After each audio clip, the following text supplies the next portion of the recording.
Hello and welcome to World Traveler Cooking, where we cover interesting foods and interesting cuisines from around the world. This time we're going to make homemade cream cheese. Now normally this is made by fermenting milk with lactobacillus first, but we will use the vinegar method today.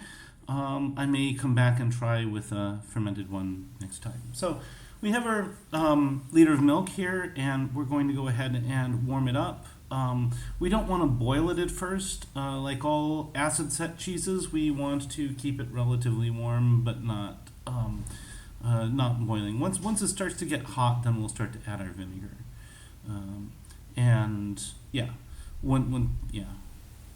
So our milk's now hot. We're going to add a couple tablespoons of vinegar.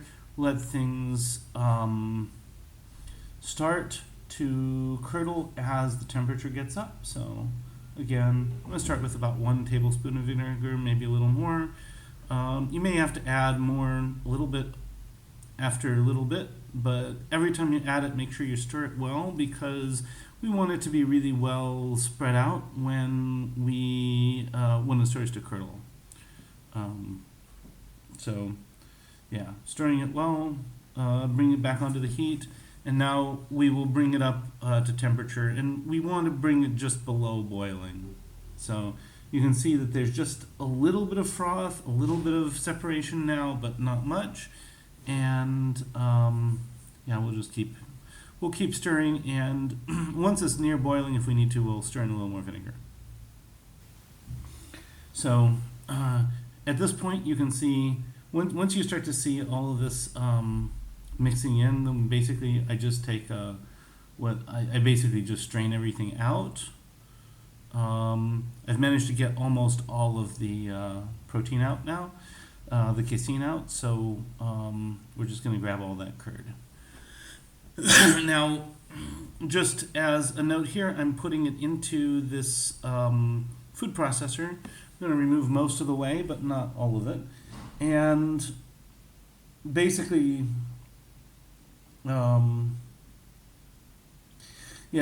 we will now homogenize this with some butter. I'm going to add about a tablespoon or 2 of butter, and then some cream, and I'm going to add sour cream because I think that will help a lot.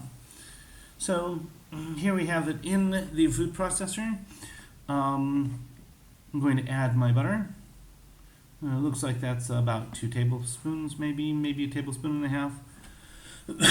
And sorry, I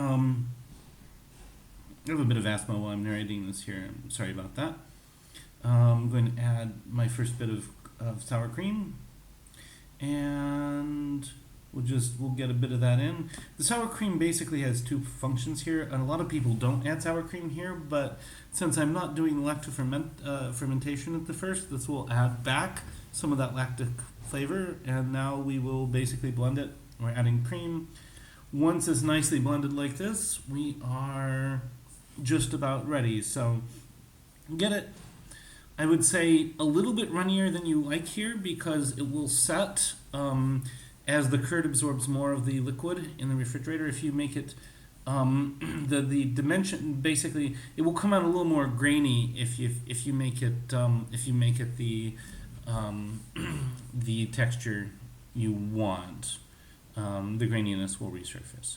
So next up, I'm going to go ahead and pour this out, and then we will do a taste test.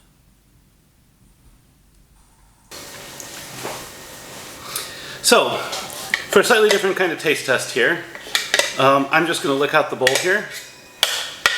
Let's see how this goes. So, because I've added sour cream, it'll probably get more sour, more tangy as time goes on. It's a little bit sweet right now. The texture is also just a little grainy. This may get better over the course of, maybe a week or so. But it's no more grainy than some of the commercial cream cheeses that I can get here in Indonesia. So I think on the whole, this is definitely a success. Now, if you like this content, you'd like to see more of it, please like, share, and subscribe. If you have anything to say about this video, love to hear from you. If you like this new format versus the other one, please let me know. This is one of a few videos where I'm trying separate narration. So yeah, let me know if you like that. Recipes in the description. Bon appetit, and see you next week.